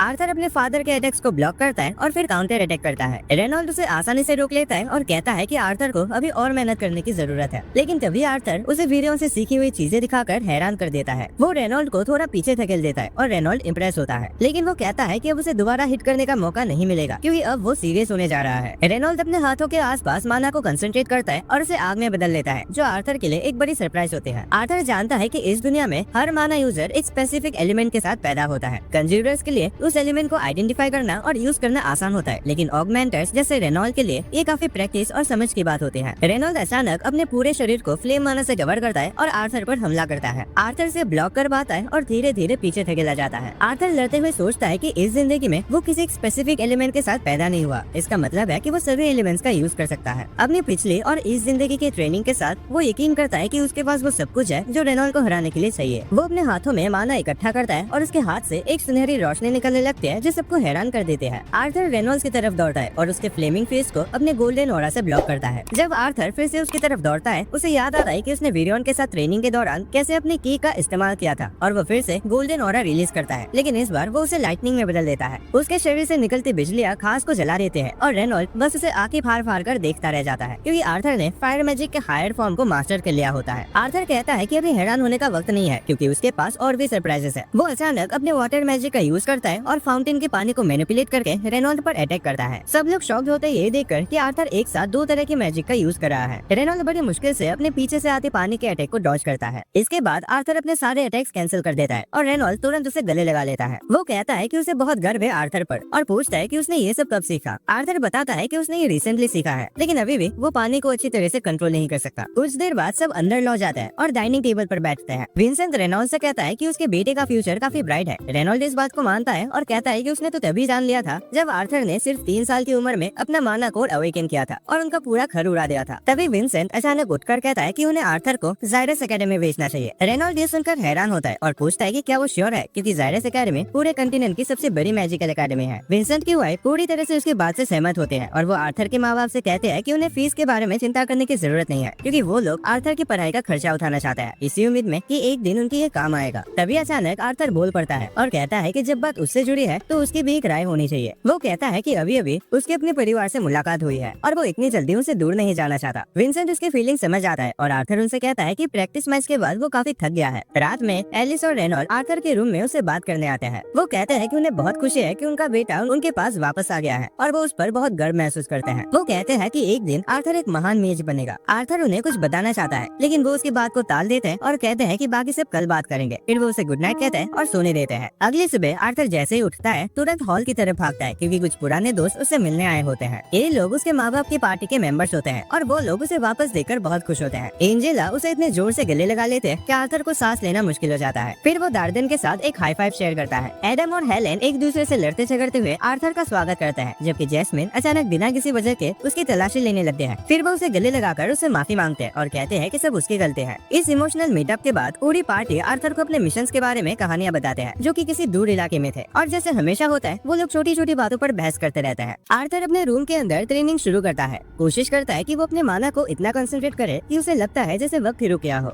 लेकिन वो उस पावर को ज्यादा देर तक मेंटेन नहीं कर पाता और थकान की वजह से गिर जाता है। जैसे ही वो ये सोचता है कि उसे जल्दी स्ट्रॉन्ग बनना पड़ेगा ताकि अपने परिवार को बचा सके, तभी सिल्वी आकर उसे कत्ल करते हैं। आर्थर उसे हक करता है, लेकिन फिर अचानक उसे महसूस होता है कि सिल्वी से बहुत बुरी स्मेल आ रही है, तो वो तुरंत उसे नहाने ले जाता है। जैसे ही वो सिल्वी को नहलाता है उसका परिवार वहाँ आ जाता है और कहता है कि अब उसकी साफ सफाई की बारी है और आर्थर को कुछ समझ नहीं आता कि कब वो एक ऐसे आदमी के चेयर पे बैठा होता है जो दिखने में ऐसा लगता है जैसे उसकी साफ सफाई सिर्फ उसके बालों तक ही नहीं रहेगी। थोड़ी देर बाद आर्थर का नया हेयर कट हो जाता है और उसकी माँ और बहन उसके लुक पर तारीफ करने लगते हैं। आर्थर पूछता है कि इन सब की क्या जरूरत थी, तो लिलिया की माँ कहती है कि वो लोग उसे अपने ऑक्शन हाउस ले जाने वाले हैं अगली बार और उस तरह के भद्दे हालत में वो उसे नहीं ले जा सकते। खैर वो लोग सिटी एक्सप्लोर करना शुरू करता है और एक समय ऐसा आता है जब आर्थर एक स्टैचू के उंगली पर हेयर पेन पहना देता है। तभी कुछ लड़के उसके सर पर एक हेयर पेन मार देता है और हंस कर वहाँ से चले जाते हैं। आर्थर सोचने लगता है कि ये पर भी कौन थे। लिलिया उसे बताती है कि वो जायरस एकेडमी के स्टूडेंट्स थे और क्योंकि उन्हें रॉयल्टी जैसे ट्रीट किया जाता है इसलिए उनमें से ज्यादा लोग खरूसी होते हैं। आर्थर अभी कुछ और पूछता है उससे पहले ही उसे एक स्टोर के पास से एक जाना पहचाना एनर्जी सिग्नल महसूस होता है। आर्थर उसे चेक करने जाता है और देखता है कि शॉप के अंदर बीस्ट कोर्स रखे हुए हैं। लिलिया की माँ उसे बताती है कि ये माना कोर्स होता है जो मैजिक बीस्ट से निकाले जाता है और इंसानों को ज्यादा पावरफुल बनाने के लिए यूज किया जाता है। ये पहली बार है जब आर्थर ने इसके बारे में सुना, क्योंकि एल्फ किंगडम में लोग कभी भी बीस्ट से माना कोर्स निकालने की बात नहीं करते थे। लिलिया की माँ फिर कहती है कि बीस्ट कोर का दाम इस बात पर डिपेंड करता है कि उसका इफेक्ट क्या है और अगर उस कोर में बीस्ट विल भी हो तो उसका दाम 100 गोल्ड कॉइंस तक जा सकता है, जो आर्थर और उसके परिवार के लिए 200 साल तक आराम भरी जिंदगी जीने के लिए काफी होगा। फिर वो बताते हैं कि उनका ऑक्शन हाउस जल्दी ही कुछ 20 कोर्स बेचने वाला है और आर्थर चाहे तो उनमें से एक को छू सकता है। दूसरी तरफ लिलिया थोड़ा नर्वस होकर अपनी माँ से कहने की कोशिश करते हैं कि उसे एक 20 स्कोर लेना चाहिए, लेकिन उसकी माँ सीधा मना कर देते हैं। वो कहती है कि अगर 20 स्कोर मिल भी गया तो भी कोई गारंटी नहीं है कि वो मैच बनी जाएगी। इसी वजह से लिलिया पूरे टाइम उदास रहते हैं और आर्थर को उसके लिए बुरा लगता है। जब वो देखता है कि लिलिया अकेले कहीं जा रही है तो वो बिना सोचे समझे उसके पीछे चला जाता है। लिलिया एक वेपन शॉप में जाते हैं जहाँ वो कुछ सस्ते 20 स्कोर देख रहे होते हैं जो वो अपने पॉकेट मनी से खरीद सकते हैं। लेकिन जैसे आर्थर उससे पूछता है कि क्या वो इस फैसले में श्योर है तो लिलिया घबरा जाते हैं। आर्थर फिर से उसके माँ की बात याद दिलाता है और कहता है कि उसे इतनी जल्दी नहीं करनी चाहिए। लिलिया उस पर चिल्ला पड़ते हैं और कहते हैं कि आर्थर समझ ही नहीं सकता कि उसके अंदर क्या चल रहा है क्योंकि वो स्पेशल है। आर्थर फिर भी उसे शांत करने की कोशिश करता है, लेकिन जब लिलिया उसे दूर धकेलते हैं तो वो पीछे खड़े एक लड़के से टकरा जाते हैं जो जायरस एकेडमी का एक स्टूडेंट होता है। लिलिया तुरंत उससे माफी मांगते हैं, लेकिन वो खड़ूस लड़का कहता है कि ये कैसे माफी थी। तभी दुकान का मालिक भी वहाँ आता है उनकी आवाज सुनकर, लेकिन जैसे वो स्टूडेंट्स को देखता है तुरंत पीछे हट जाता है। वो घमंडी लड़के लिलिया को बुली करने लगता है और उनमें से एक अपने फायर मैजिक का यूज करके एक छोटी सी आग जला देता है। आर्थर तुरंत अपना मैजिक एक्टिवेट करता है, लेकिन तभी लिलिया की माँ वहाँ पहुँचते हैं और दोनों से कहते हैं कि तुरंत अपना मैजिक बंद कर दे। पहले तो स्टूडेंट्स और दुकानदार उनसे कहते हैं कि वो बीच में ना पड़े, लेकिन जैसे उन्हें पता चलता है कि लिलिया के फादर उस ऑक्शन हाउस के मालिक है जो हर साल मैजिक एकेडमी को बहुत ज्यादा डोनेशन देता है, दोनों शौक जाते हैं। स्टूडेंट्स डिसाइड करते हैं कि अब वो वापस चले जाएंगे क्योंकि उन्हें अब किसी भी मुसीबत में नहीं पड़ना। लेकिन जाने से पहले वो लिलिया का मजाक उड़ाते हैं और कहते हैं कि उस जैसे लूजर को पैसे देकर एकेडमी में एडमिशन मिल सकता है। आर्थर को गुस्सा आता है और वो उन पे हाथ उठाने वाला होता है, लेकिन लिलिया उसे रोक लेते हैं क्योंकि वो खुद भी उन लड़कों से सहमत होते हैं। बाद में जब सब घर लौट जाते हैं तो विंसेंट को जानकर चिंता होती है कि लिलिया और आर्थर का टकराव एकेडमी के स्टूडेंट से हो गया था। लिलिया माफी मांगते हैं, लेकिन विंसेंट कहता है कि चिंता करने की कोई जरूरत नहीं है। विंसेंट आर्थर से भी कहता है कि उसे भी परेशान होने की जरूरत नहीं है क्योंकि उसने एकेडमी को इतना बड़ा डोनेशन दिया है कि ऐसे छोटी मोटी बातों से उसके एडमिशन को इफेक्ट नहीं करेगी। लिलिया को लगता है कि उसके पापा सिर्फ आर्थर को एकेडमी भेजना चाहते हैं और उसे नहीं, क्योंकि वो अब तक मैजिक का यूज नहीं कर पाए चाहे उन्होंने कितनी भी कोशिश की हो। वो टूट जाते हैं, सब पर चिल्ला पड़ते हैं और भाग जाते हैं। रात को आर्थर उसे डिनर के लिए बुलाने जाता है, लेकिन वो अपने कमरे में होते ही नहीं। तभी एक नौकर आता है और उसे कहता है कि वो उसे लिलिया के पास ले जाने आया है। तभी दूसरी तरफ लिलिया सोच रही होती है कि कैसे उसके माँ बाप हमेशा चाहते थे कि वो एक मेज बने और धीरे धीरे वो सपना उसका भी बन गया। लेकिन जब कई कोशिशों के बाद भी उसकी मैजिक पावर डेवलप नहीं हुई तो वो डिप्रेशन में चली गई। इस बात को और भी बुरा बना दिया उसके फादर के उन शब्दों ने जब उन्होंने बार बार कहा कि एकेडमी में उसके लिए सीट रिजर्व है क्योंकि उन्होंने वहाँ पर बहुत डोनेशन दिया है। लिलिया ने कैसे भी करके अपने इमोशंस को कंट्रोल में रखा, लेकिन तभी आर्थर उसकी लाइफ में आ गया और उसके बाद उसके पेरेंट्स आर्थर को मैजिक एकेडमी भेजने की बात करने लगे और ये सब एक इनसिक्योर लड़की के लिए बर्दाश्त कर पाना मुश्किल था। जल्दी ही आर्थर किचन में पहुँचता है जहाँ उसे लिलिया सोते हुए मिलते हैं। वो उसे जगाता है और उससे माफी मांगने की कोशिश करता है, लेकिन फिर सोचता है कि इससे लिलिया को और भी ज्यादा बुरा फील हो सकता है। तभी लिलिया खुद उससे माफी मांगते हैं और कहते हैं कि वो उसे जलन महसूस कर रही थी क्योंकि उसने अपने पापा का ध्यान अपनी तरफ खींच लिया था। वो खुद को दोष देते हैं कि वो मैजिक एवेकन नहीं कर पाए और कहते हैं कि उसके माँ बाप ने उसे उम्मीद छोड़ दी होगी। आर्थर उसे देखकर उसके लिए दुख महसूस करता है और तुरंत उसका चेहरा पकड़ कर कहता है कि इतना ज्यादा सोचना बंद करे। वो कहता है कि जब वो खुद देख सकता है कि लिलिया कितनी मेहनत कर रही है तो उसके माँ बाप तो जरूर समझते होंगे, और कहता है कि उसके पापा या एलियनोर उसमें इतनी दिलचस्पी इसलिए ले रहे हैं क्योंकि वो उनके लिए एक नया चेहरा है और ऐसा सभी के साथ होता है। उनकी जिंदगी में एक नए इंसान को लेकर लोग क्यूरियस हो जाते हैं। लिलिया हंस पड़ते हैं और मान लेते हैं कि उसने ही अपने ऊपर इतना प्रेशर डाला था, लेकिन आर्थर जानता है कि ये पूरी सच्चाई नहीं है। वो जानता है कि लिलिया पर हर तरफ से एक्सपेक्टेशंस का बोझ पड़ा है, इसीलिए वो तय करता है कि इसे मैजिक एवेकन करने में मदद करेगा। थोड़ी देर बाद वो लिविंग रूम में जाकर लिलिया के माँ बाप से कहता है कि लिलिया सच में मैजिक एवेकन करना चाहते हैं, इसलिए उसने उसे वहाँ भेज दिया जहाँ उसने खुद 3 साल पहले ट्रेनिंग ली थी। वो उन्हें यकीन दिलाता है कि लिलिया वहाँ सुरक्षित और खुश रहेगी, लेकिन उसके माँ बाप इस फैसले से बिल्कुल भी खुश नहीं होते। उनके माँ बाप उसे गुस्से में पूछते हैं कि उसने बिना उनसे पूछे लिलिया को कैसे भेज दिया। आर्थर जवाब देता है कि ये लिलिया का अपना फैसला था। जब उसने उसे ऑप्शन दिया था तो लिलिया ने डिसाइड किया कि वो अपने माँ बाप से बात नहीं करेगी क्योंकि उनसे बात करके वो अपने फैसले पर शक करने लगते हैं। फिर आर्थर विंसेंट को एक चिट्ठी देता है जिसमें लिलिया ने लिखा होता है कि जब तक वो मैजिक सीख नहीं लेते तब तक वो अपने माँ बाप पर बोझ है। वो वादा करते हैं कि चाहे जितना भी वक्त लगे वो एक मेज बनकर दिखाएगी। विंसेंट ये पढ़कर टूट जाता है। वो खुद को दोष देने लगता है और कहता है कि उसने सोचा था कि अगर लिलिया मैजिशियन बन गई तो उसका फ्यूचर अच्छा होगा, लेकिन उसे ये नहीं पता था कि उसका ये सपना लिलिया को इतना बड़ा कदम उठाने पर मजबूर कर देगा। वो कहता है कि अगर लिलिया मेज नहीं बनती तो भी वो खुश रहता, बस उसकी बेटी खुश होनी चाहिए थी। यही मोमेंट होता है जब आर्थर लिलिया को उसके छुपने की जगह से बुलाता है। उसके माँ बाप हैरान रह जाते हैं कि ये सब क्या हो रहा है। आर्थर तुरंत माफी मांगता है झूठ बोलने के लिए, लेकिन वो चाहता था कि लिलिया खुद महसूस करे कि उसके माँ बाप उसे बिना किसी शर्त पर प्यार करते हैं। विंसेंट कहता है कि ठीक है क्योंकि अब उसे अपनी गलती का एहसास हो गया है। वो तुरंत एलिस और रेनॉल्ड से भी माफी मांगता है और कहता है कि उसे इतनी जल्दी नहीं करनी चाहिए थी उनके बेटे को एकेडमी भेजने में, जबकि वो अभी अभी उनके पास वापस आया है। फिर वो लिलिया से कहते हैं कि अगर वो मैजिक एकेडमी ज्वाइन नहीं करना चाहते तो भी कोई बात नहीं है, वो और भी चीजों में खुश रह सकते हैं। लेकिन लिलिया कहते हैं कि वो सच में एकेडमी ज्वाइन करना चाहते हैं और उसके लिए वो मेहनत करके अपनी मैजिक को अवेकन करना चाहते हैं। उसके माँ बाप उसे गले लगा लेते हैं और कहते हैं कि उन्हें उस पर पूरा भरोसा है। ये इमोशनल मोमेंट देखकर आर्थर बीच में बोल पड़ता है कि वो लिलिया की मदद करेगा मैजिक अवेकन करने में। थोड़ी देर बाद वो लिलिया और एलियानोर को एक दूसरे के पीठ से पीठ मिलाकर बैठा देता है। उनके माँ बाप कंफ्यूज होता है कि क्या आर्थर सच में ये कर पाएगा, लेकिन आर्थर कॉन्फिडेंट होकर कहता है कि मैजिक अवेकन करने का पहला कदम है अपनी सांसों पर ध्यान देना। वो कहता है कि आंखें बंद करके धीरे धीरे सांस लो और तब तक कंसंट्रेट करो जब तक अंधेरे में एक रोशनी न दिखाई दे। एलियानोर सबसे पहले रोशनी देखते हैं, लेकिन जैसे वो बोल पड़ते हैं उसका ध्यान टूट जाता है और सब कुछ वापस ब्लैंक हो जाता है। लिलिया थोड़ा पीछे रह जाते हैं क्योंकि उसे कुछ भी नजर नहीं आ रहा होता, लेकिन आर्थर से कहता है कि सांस लेना जारी रखो। फिर वो अपना हाथ दोनों लड़कियों के पीठ पर रखता है और कहता है कि अगर थोड़ा सा गर्म महसूस हो तब भी सांस लेते रहो। फिर वो धीरे से अपना माना उनके अंदर भेजता है और लिलिया को आखिरकार वो रोशनी दिखाई देने लगती है जिसके बारे में आर्थर बोल रहा था। उसके माँ बाप इमोशनल हो जाते हैं अपनी बेटी को फाइनली माना विजुलाइज करते हुए देखकर, और उसके बाद लिलिया नीचे जाते हैं नौकरों के साथ पार्टी करने के लिए। थोड़ी देर बाद आर्थर लिलिया के परिवार के ऑक्शन हो जाता है और उस जगह की खूबसूरती देखकर हैरान रह जाता है। वहाँ हर तरह के नोबल्स, मर्चेंट्स और एडवेंचरर्स इकट्ठा हुए होते हैं ताकि कुछ रेयर आइटम्स खरीद सके। लिलिया और एलियानोर तुरंत जाकर कुछ शानदार बीस्ट कोर्स देखने लगते हैं, जबकि आर्थर का ध्यान एक अजीब से डीमन स्टैचू की तरफ चला जाता है। इसी बीच रेनॉल्ड ऑक्शन हाउस के सिक्योरिटी हैंडल कर रहा होता है। जल्द ही ऑक्शन शुरू होता है और विंसेंट सबसे पहले उनके वीआईपी गेस्ट का इंट्रोडक्शन देता है, जो होते हैं किंग ब्लेन और उनका पूरा परिवार। किंग के आने पर सभी लोग जोरदार तालियों से उनका स्वागत करते हैं और आर्थर महसूस करता है कि राजा अपने लोगों के बीच कितना पॉपुलर है। उसके बाद ऑक्शन ऑफिशियली शुरू हो जाता है और पहला आइटम होता है एक डैगर जो लाइटनिंग मैजिक से एन्चेंटेड होता है। आर्थर सोचता है कि क्या वो भी अपने मैजिक से किसी वेपन को एन्चेंट कर सकता है। तभी उसे पता चलता है कि सिल्वी गायब है। वो तुरंत उसे ढूंढने निकल पड़ता है, बिना ये जाने कि छोटी सी ड्रैगन एक अजीब मैजिशियन के सामने हॉलवे में पहुंच गई है। इसी बीच ऑक्शन जारी रहता है और विंसेंट सबके सामने एक लायन मॉन्स्टर के बच्चे को पेश करता है। वो लोगों को बताता है कि ये माना बीस्ट अभी से ए रैंक का है, अपनी छोटी उम्र के बावजूद। प्रिंस अपने फादर से कहता है कि उसे लायन चाहिए और राजा तुरंत बीट लगाने में शामिल हो जाता है। आखिरकार उस लायन को 1000 गोल्ड कॉइंस में खरीद लेता है। दूसरी तरफ आर्थर हॉलवे में सिल्वी को ढूंढते हुए पहुंचता है। तभी उसे कुछ दूर से उसकी आवाज सुनाई देती है। वो तुरंत उस तरफ भागता है और देखता है कि एक अजीब सा आदमी सिल्वी से कह रहा है कि उसे थोड़ा अच्छे से देखने दो। आर्थर तुरंत समझ जाता है कि ये आदमी उन्हीं मैजिशियन जैसे कपड़ों में है जो राजा के पीछे खड़े थे, इसीलिए वो कोई झगड़ा नहीं चाहता। वो सम्मान से उस मैजिशियन से कहता है कि उसके पार्टनर को छोड़ दे। वो मैजिशियन एक लंबी सांस लेकर कहता है कि उसे लगा था ये माना भी इस पे ऑक्शन का एक आइटम है। सिल्वी तुरंत आर्थर के पास भाग कर आते हैं, लेकिन रॉयल मेज का चेहरा इसे देखकर नाराज लगता है। आर्थर डिसाइड करता है कि उसे वापस अपनी सीट पर लौट जाना चाहिए, लेकिन तभी बुढ़ा मेज उसे कहता है कि वो माना बीस ही छोड़ दे, क्योंकि अब वो उसके साथ कॉन्ट्रैक्ट बनाएगा। ये बोलकर वो एक फायर ब्लास्ट आर्थर की तरफ मार देता है, जो मुश्किल से उसे बच जाता है, सिर्फ इसीलिए ताकि अपनी ताकत का दिखावा कर सके। लेकिन आर्थर इम्प्रेस नहीं होता। वो उस बुढ़े से पूछता है कि आखिर क्यों वो अपने पार्टनर उसे दे दे, सिर्फ इसीलिए क्योंकि वो एक रॉयल मेज है। तभी वो फिर से एक फायर अटैक आर्थर की तरफ शूट करता है। रॉयल मेज कहता है कि ये सब उनके देश के भले के लिए हो रहा है, पर अब आर्थर उसकी बकवास सुनकर थक चुका होता है। वो जाने लगता है, लेकिन तभी वो बुढ़ा कहता है कि आर्थर जल्दी समझेगा कि एक रॉयल की बात को इनकार करने का क्या मतलब होता है, और वो कंफर्म करेगा कि आर्थर के माँ बाप इसकी कीमत चुकाए। ये सुनकर आर्थर के लिए बात पर्सनल हो जाती है। वो तुरंत उससे कहता है कि जो बोला उसे फिर से दोहराए। आर्थर के शरीर से एक तेज भयंकर ऑरा निकलता है जो पूरे ऑक्शन हाउस को थक लेता है। हवा एकदम भारी हो जाते है और विंसेंट जैसे कमजोर लोग घुटनों के बल गिर जाते हैं, क्योंकि वो आर्थर जैसे सिग्मा के ऐसे डरावने ऑरा को झेल नहीं पाते। लेकिन किंग ब्लेन तुरंत समझ जाता है कि कोई बहुत ही पावरफुल आदमी गुस्से में है। इसी बीच आर्थर महसूस करता है कि सिर्फ एक रॉयल मेज के सामने ऑरा फ्लेक्स करने के चक्कर में उसने अपने असली इमोशंस एक्सपोज कर दिए। जब तक वो शांत होता तब तक रेनॉल्ड और उसकी टीम लोगों को ऑक्शन हाउस से बाहर निकलने में लग जाते हैं। थोड़ी देर बाद विंसेंट, रेनॉल्ड और उनके परिवार को किंग के पास बुलाया जाता है इस इंसिडेंट के चलते। किंग ब्लेन रेनॉल्ड से कहता है कि सिक्योरिटी चीफ होने के नाते उसे इस बात की जिम्मेदारी लेनी होगी कि घुसपैठिया टाइम पर नहीं पकड़ा गया। रेनॉल्ड अपनी गलती मान लेता है और पनिशमेंट के लिए तैयार हो जाता है। तभी रॉयल मेज बीच में बोल पड़ता है। वो कहता है कि जब तक किसी की जान नहीं गई, राजा को छोटी पनिशमेंट देनी चाहिए। फिर तुरंत ही वो बुढ़ा रॉयल मेज आर्थर की तरफ मुड़ता है और कहता है कि उसके पास एक बढ़िया माना बीस्ट है जिसे वो उसके पूरे पोटेंशियल तक ट्रेन कर सकता है। आर्थर समझ जाता है कि ये फड़वा उसे फंसाने की कोशिश कर रहा है और अब तो किंग ब्लेन भी उसका सपोर्ट कर रहा है। ब्लेन रेनॉल्ड से कहता है कि सेबेस्टियन नाम का इमेज सालों से उसकी सेवा कर रहा है और अगर उसके पास एक पार्टनर होता तो ये इंसिडेंट हुआ ही नहीं होता। ब्लेन पूछता है कि रेनॉल्ड क्या चाहता है, क्या वो अपने बेटे की माना बीस्ट उस मेज को देना चाहता है। आर्थर कुछ बोलने वाला होता है, लेकिन उसकी माँ तुरंत उसे चुप रहने के लिए कहते हैं और उसका मुंह बंद कर देते हैं। खुशकिस्मती से रेनॉल्ड भी किंग से कहता है कि आर्थर ने वो माना बीस्ट अपने मेहनत से पाई है, इसलिए सिर्फ वही डिसाइड करेगा कि उसे देना है या नहीं। अब किंग ब्लेन आर्थर की तरफ देखता है। आर्थर अंदर से काफी गुस्से में होता है, लेकिन वो अपने आप को शांत करता है और कहता है कि वो अपने पार्टनर को किसी भी हाल में नहीं नहीं दे सकता। ब्लेन फिर अपने ऑफर को और अच्छा बना देता है। वो आर्थर से कहता है कि उस छिपकली के बदले उसे वो लायन मॉन्स्टर दे देगा जो उसने अभी अभी खरीदा है, क्योंकि एक ऐसा जानवर आगे चलकर जरूर ज्यादा पावरफुल माना बीस्ट बनेगा। आर्थर ऑलमोस्ट लिमिट तक पहुंच जाता है इस बकवास को झेलते झेलते, लेकिन ठंडे दिमाग से कहता है कि वो ना तो अपने पार्टनर को देगा, न बेचेगा और न ही किसी चीज के लिए उसका सौदा करेगा। राजा इस बात से ऑफेंड हो जाता है, क्योंकि इतने हाई पोजीशन में होने के बाद भी उसने 2 बार प्यार से पूछा था। अब ब्लेन आर्थर को फाइनल चांस देता है, पूछता है कि क्या वो अपना माना बेच सौदा करेगा या नहीं। लेकिन आर्थर डिसाइड करता है कि वो ब्लेन को ये समझाए कि एक राजा उसके सिंहासन और किंगडम से नहीं बल्कि उसके एटीट्यूड से बनता है। वो उठता है और सीधा किंग से पूछता है, तो आप बताओ, आप अपने बच्चों को कितने में बेचोगे। ब्लेन इस बात पर बिल्कुल हैरान रह जाता है और फिर आर्थर से कहता है कि उसने उसे 3 बार पूछा था और उसने तीनों बार मना किया। आर्थर उससे कहता है कि इससे कुछ सीखो और अपने ईगो में डिसीजन लेना बंद करो। सेबेस्टियन दुरम नाइट्स को कमांड देता है कि वो इस बदतमीज लड़के को पकड़ ले, लेकिन आर्थर सिर्फ एक ही पंच में दोनों नाइट्स को बेहोश कर देता है। सेबेस्टियन इस बात से फ्रस्ट्रेटेड हो जाता है और डिसाइड करता है कि अब वो खुद ही मैटर को हैंडल करेगा, क्योंकि उसे सिल्वी किसी भी हाल में चाहिए। वो बुढ़ा आदमी आर्थर पर फायर मैजिक चलाता है, लेकिन उसी वक्त आर्थर अपने ड्रैगन पार्टनर से मिले खास पावर एक्टिवेट करता है और पूरे रूम में टाइम रुक जाता है। सेबेस्टियन हैरान हो जाता है कि ये क्या हो रहा है और आर्थर उससे कहता है कि अब उसका मैजिक काम नहीं करेगा। सेबेस्टियन पैनिक करता है, लेकिन फिर भी स्ट्रॉन्ग रहने की एक्टिंग करता है। कहता है कि आर्थर एक रॉयल मेड से नहीं जीत सकता, लेकिन आर्थर बिना उसे छुए उसकी टांग तोड़ देता है। सेबेस्टियन दर्द से चीखता है और मदद के लिए चिल्लाता है, लेकिन कोई उसकी आवाज नहीं सुन सकता। आर्थर उसे कहता है कि आगे से 10 बार सोच के आना सिल्वी के पास जाने से पहले, पर सेबेस्टियन उसे धमकी देता है कि एक रॉयल से पंगा लेकर वो इतने आसानी से बच नहीं सकता। पर जैसे ही सेबेस्टियन आर्थर के पीछे एक ड्रैगन का इमेज देखता है, उसके होश उड़ जाता है। उसे समझ आ जाता है कि वो किसी ऐसे इंसान से टकरा गया जो उसके औकात के बाहर है, और उसी वक्त टाइम वापस से चलने लगता है, क्योंकि आर्थर अपनी पावर यूज करके काफी थक गया होता है। जैसे ही सब लोग होश में आते हैं, आर्थर बेहोश हो जाता है और उसकी फैमिली घबरा जाती है। कुछ दिन बाद जब उसके आँख खुलते हैं तो उसके सर में तेज दर्द होता है और उसे एहसास होता है कि अब वो टाइम को सिर्फ कुछ सेकंड्स के लिए भी फ्रीज नहीं कर सकता बिना भारी परिणाम के। वो बेड से उठता है, तभी एलिस सिल्वी के साथ रूम में आते हैं और खुश होती है देखकर कि वो होश में आ गया है। आर्थर उससे कहता है कि उसे थोड़ा मूड चेंज करना है, तो एलिस उसे मार्केट ले जाते हैं। वहाँ वो एलियनोर के लिए कुछ गिफ्ट्स खरीदता है, लेकिन आर्थर पैसों को लेकर परेशान हो जाता है, क्योंकि उसे लगता है कि उसके फादर की नौकरी चली गई है। लेकिन एलिस उसे बताते हैं कि उसके पास कुछ साइड इनकम है, इसीलिए उसके पास पैसा है। शॉपिंग के बाद जब वो लोग घर लौटता है तो आर्थर देखता है कि रेनॉल्ड किसी गेस्ट के साथ गुस्से में कुछ डिस्कस कर रहे होते हैं। वो पूछता है कि क्या हो रहा है, लेकिन एडम और डार्डेन उसे चुप रहने के लिए कहता है। जल्दी ही उसे अंदर बुलाया जाता है। तभी गेस्ट उठता है और उसे फॉर्मली ग्रीट करता है और उस इंसिडेंट के लिए किंग की तरफ से माफी मांगता है। किंग ने माफी के तौर पर कुछ पैसे भी भेजे हैं ताकि बात आगे न बढ़े। आर्थर महसूस करता है कि वो लोग इस बात को हल्का बना रहे हैं, एक जानलेवा हमले को सिर्फ एक मामूली हादसा कहकर। फिर भी वो माफी एक्सेप्ट कर लेता है। मैसेंजर रेनॉल्ड को कहता है कि उसका बेटा काफी समझदार है। वो ये भी बताता है कि जो 2 नाइट्स ने आर्थर पर अटैक किया था उन्हें नौकरी से निकाल दिया गया है, लेकिन रेनॉल्ड इससे खुश नहीं होता और मैसेंजर के साथ बहस करने लगता है। आर्थर दोनों को रोकता है और कहता है कि इसमें उसकी भी गलती थी, क्योंकि उसने राजा के साथ खराब बिहेव किया था और आखिर में उसे कोई छोड़ भी नहीं आई। आर्थर रॉयल मेज के बारे में पूछता है तो मैसेंजर बताता है कि उसे भी उसके नौकरी से हटा दिया गया है और अब वो हॉस्पिटल में है। मैसेंजर फिर कहता है कि आर्थर में टैलेंट है, इसीलिए किंग ब्लेन की नजर उस पर गई, लेकिन उसे थोड़ा ज्यादा तमीज सीखनी चाहिए, क्योंकि हर कोई किंग जिसे माफ करने वाला नहीं होता। रेनॉल्ड ये बात मान जाता है और माफी के साथ साथ पैसा भी एक्सेप्ट कर लेता है। वो पैसा आर्थर को देता है, कहता है कि उसी पर हमला हुआ था, इसलिए उसे ही यूज करने का हक है। इस हादसे के बाद आर्थर को समझ आता है कि सिर्फ पावर से काम नहीं चलेगा, उसे अपने और अपने फैमिली की सुरक्षा के लिए एक ऊंचे लेवल पर पहुंचना पड़ेगा, और उसके लिए सबसे अच्छा पहला कदम है मैजिक एकेडमी में एडमिशन लेना, जहाँ से वो ये ताकत और कनेक्शन बना सकता है। वहाँ एकेडमी की डायरेक्टर उसका इंतजार कर रहे होते हैं, जिसे विंसेंट ने अरेंज किया था। आर्थर इस मौके का पूरा फायदा उठाना चाहता है, क्योंकि डायरेक्टर के पास एकेडमी पर पूरा कंट्रोल है और उनका प्रभाव उनके देश में भी राजा महाराजाओं के बराबर है। डायरेक्टर भी आर्थर से मिलकर खुश होते हैं, क्योंकि विंसेंट ने उसके बारे में काफी अच्छी बातें बताई थी। अब वो देखना चाहते हैं कि क्या आर्थर वैसे स्ट्रॉन्ग है जैसे बताया गया है। आर्थर उनसे कहता है कि वो तैयार है। डायरेक्टर एक मैजिक बैरियर बनाते हैं ताकि उनकी प्रेजेंस किसी को महसूस न हो। आर्थर डिसाइड करता है कि वो अपने ताकत का एक छोटा सा हिस्सा दिखाएगा जो डायरेक्टर का ध्यान खींचने के लिए काफी होगा। पहले वो विंग मैजिक का यूज करता है और जमीन से कुछ पत्थर निकालकर उन्हें डायरेक्टर पर फेंकता है, लेकिन डायरेक्टर उन्हें आसानी से अर्थ मैजिक से रोककर फटक देते हैं। आर्थर हैरान हो जाता है, लेकिन तुरंत डिसाइड करता है कि वो दूसरे एलिमेंट्स का यूज करेगा, क्योंकि विंड मैजिक अभी उसकी सबसे कमजोर एबिलिटी है। अब वो अर्थ मैजिक का यूज करके चारों तरफ से उन पर अटैक करता है, लेकिन डायरेक्टर सब कुछ विंड मैजिक से डिफ्लेक्ट कर देते हैं। उसके बाद आर्थर अपने क्लोज कॉम्बैट स्किल्स दिखाने के लिए अपने फिजिकल एबिलिटीज को एनहांस करता है और उन पर हमला करता है, लेकिन डायरेक्टर इजीली अपने विंड मैजिक से उसे दूर फेंक देते हैं। जब आर्थर जमीन पर गिरता है तो उसे समझ आता है कि वो बुरी तरह हरा दिया गया है। फिर भी उसकी परफॉर्मेंस डायरेक्टर को इम्प्रेस कर लेते हैं।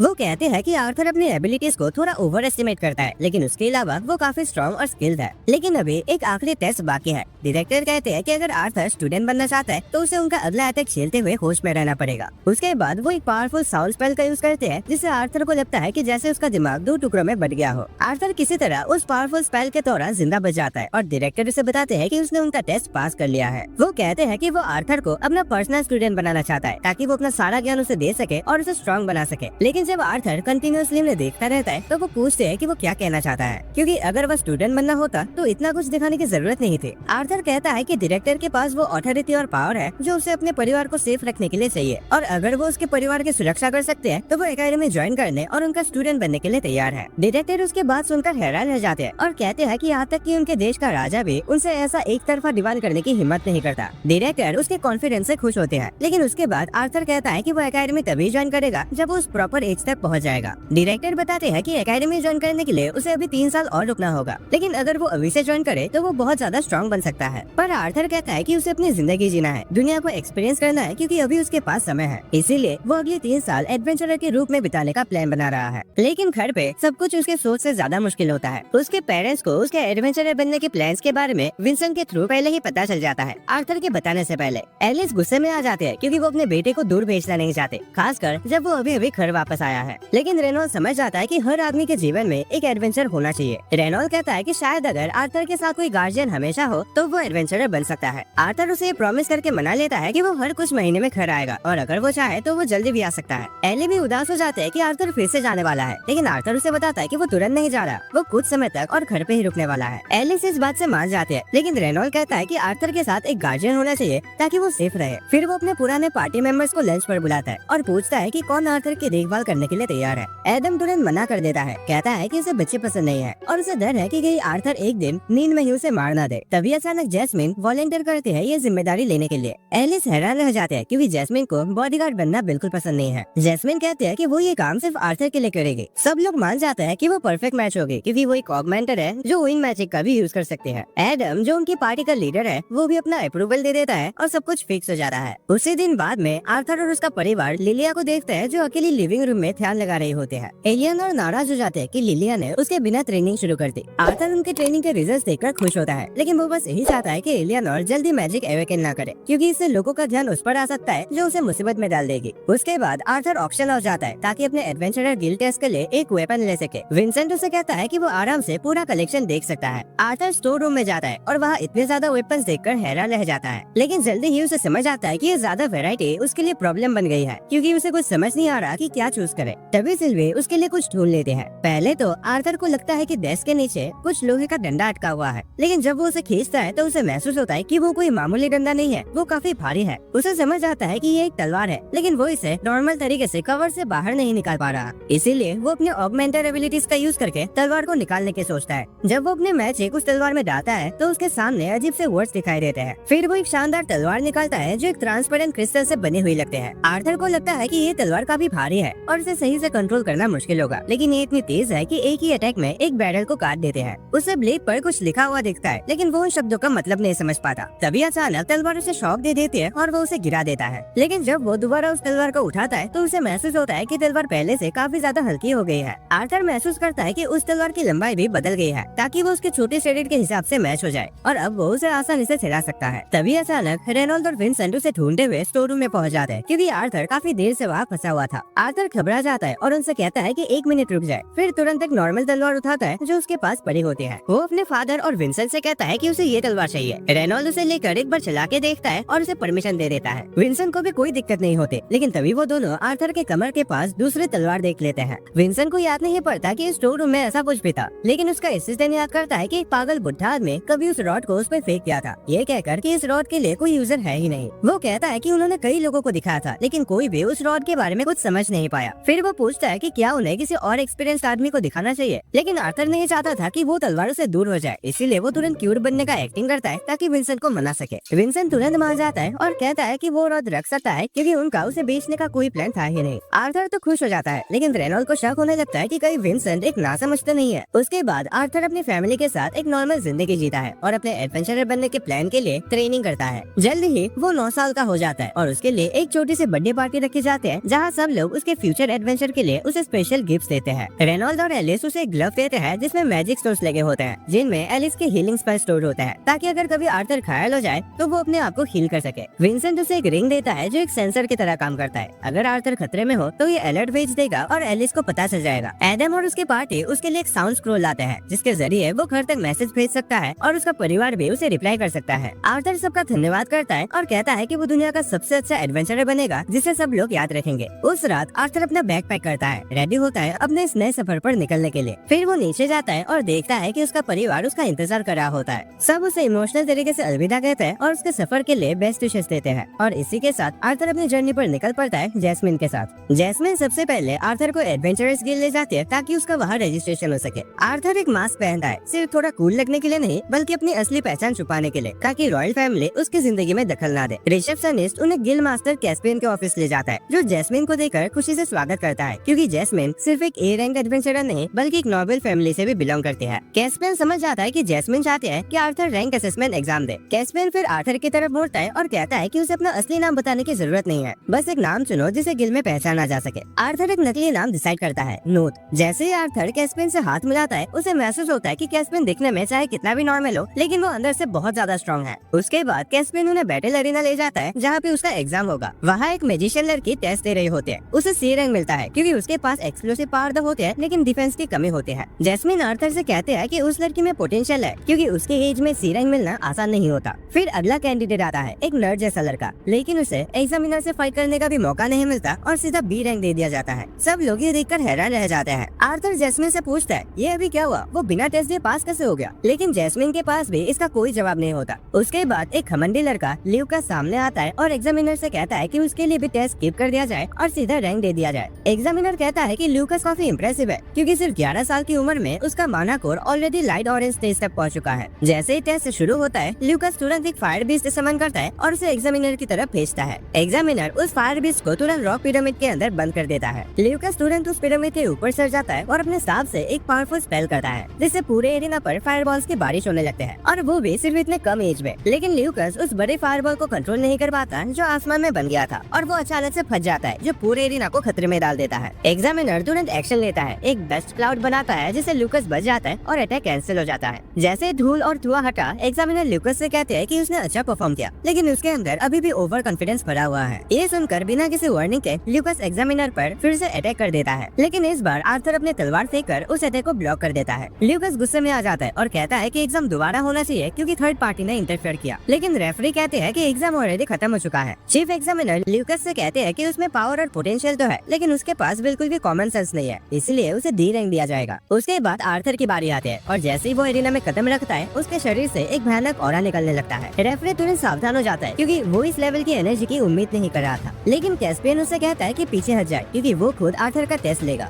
रेफरी कहता है कि एक डबल ए रैंक एडवेंचरर को ऐसे एक नए बच्चे का टेस्ट नहीं लेना चाहिए, लेकिन कैस्पियन जवाब देते हैं कि जैस्मिन से उसका एक खास कनेक्शन है और वो सिर्फ उसके कहने पर ये टेस्ट ले रहा है। आर्थर फाइटिंग पोजीशन ले लेता है और कैस्पियन अपनी तलवार निकाल लेता है। तभी कैस्पियन को महसूस होता है कि शायद वो शहर के सबसे ताकतवर इंसान के सामने खड़ा है। दोनों टकराते हैं। आर्थर अपने तलवार को आग से कवर करके अटैक करता है, लेकिन कैस्पियन आसानी से ब्लॉक कर लेता है। दोनों के बीच बहुत तेजी से अटैक चलते रहता है और कैस्पियन नोटिस करता है कि आर्थर की मूवमेंट थोड़ी स्लो है, लेकिन ऐसा इसलिए है क्योंकि आर्थर के पास अपने शरीर से ज्यादा स्किल है। एक मूवमेंट आर्थर को ओपनिंग मिलते है और वो अटैक करता है, लेकिन कैस्पियन तुरंत उसके पीछे आ जाता है और उसे पीछे हटने पर मजबूर करता है। आर्थर अपनी स्पीड बढ़ाने के लिए फायर मैजिक का यूज करता है, लेकिन कैस्पियन विंड मैजिक से उसे दूर धकेल देता है और कहता है कि ज्यादा ओवर कॉन्फिडेंट ना हो। आखिरकार टेस्ट के बाद आर्थर को बी रैंक एडवेंचरर बना दिया जाता है और उसे लाइसेंस मिल जाते हैं, लेकिन उसी वक्त गिल्ड के टॉप ऑफिशियल्स कैस्पियन को घेर लेते हैं कि भी एक ही दिन में 2 से ज्यादा बच्चों को बी रैंक लाइसेंस मिल गया है। कैस्पियन उन्हें बताता है कि करीब 6 महीने पहले देश ने वो कानून हटा दिया था जो एल्फ्स और ड्वार्फ्स को एडवेंचरर बनने से रोकता था। तब उन ऑफिशियल्स को सब समझ आता है, ज्यादातर बच्चे जिन्होंने बी रैंक लिया है या तो एल्फ या ड्वार्फ के परिवार से है, जैसे लूकस जो एक हाफ एल्फ है और एक ऐसे परिवार से आता है जो किसी भी हद तक जाने के लिए मशहूर है ताकि पावरफुल मेजेस पैदा किया जा सके।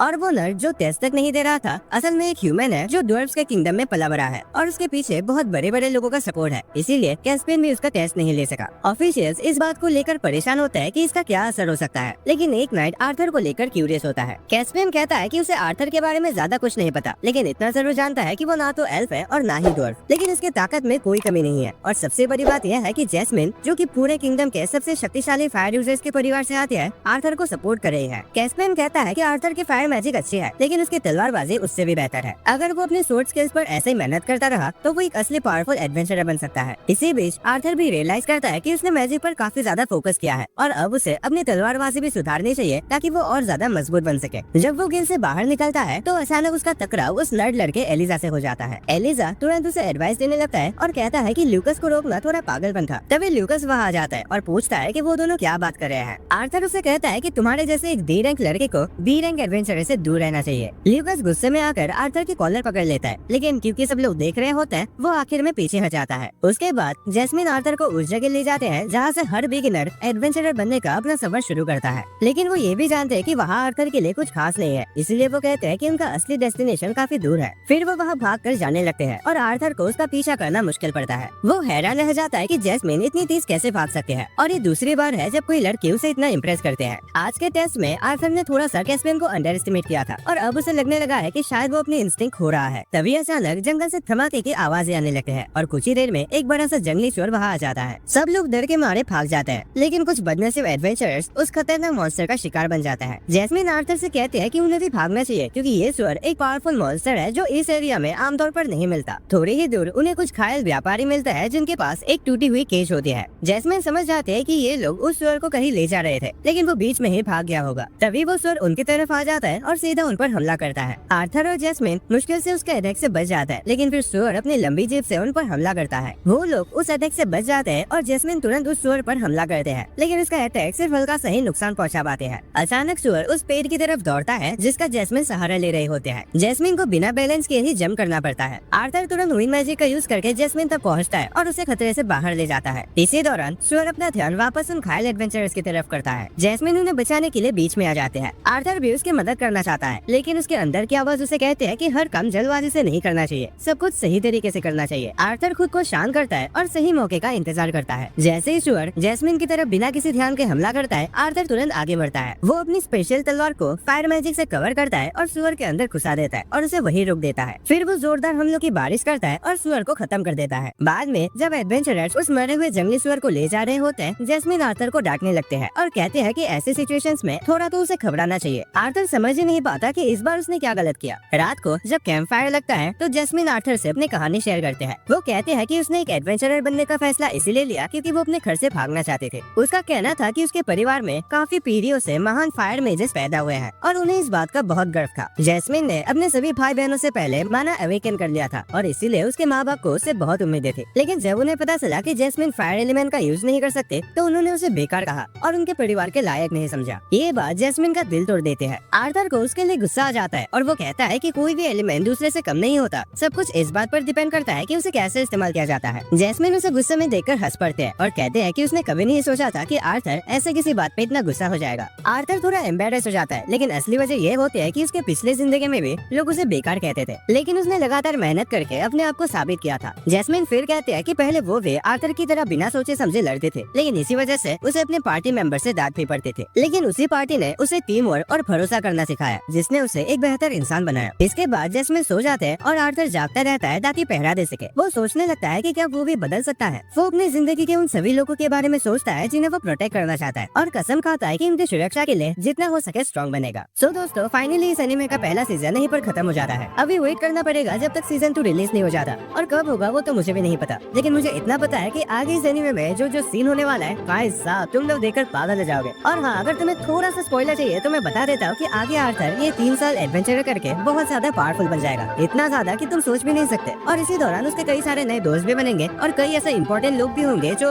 मर जाएंगे। लेकिन इन सबको साइड में रख के आर्थर फिर मैजिक एकेडमी में एडमिशन लेता है और उसकी आगे की स्टोरी मैं तुम्हें नहीं बता सकता, वो बहुत ज्यादा स्पॉइल हो जाएगा। ये स्टोरी मुझे इतना पसंद है कि भाई मैं बोल के तो फील नहीं करा सकता। बाकी अब क्योंकि ये एनिमे खत्म हो चुका है तो तुम लोग ही बताओ कि अगला कौन सा एनिमे एक्सप्लेन किया जाए, और प्लीज थोड़ा जल्दी बताना क्योंकि वीडियो भी बनाना होता है। सो इसीलिए चैनल को अभी के अभी सब्सक्राइब करके रखो ताकि तो फ्यूचर में भी इसका एक भी पार्ट मिस ना करो।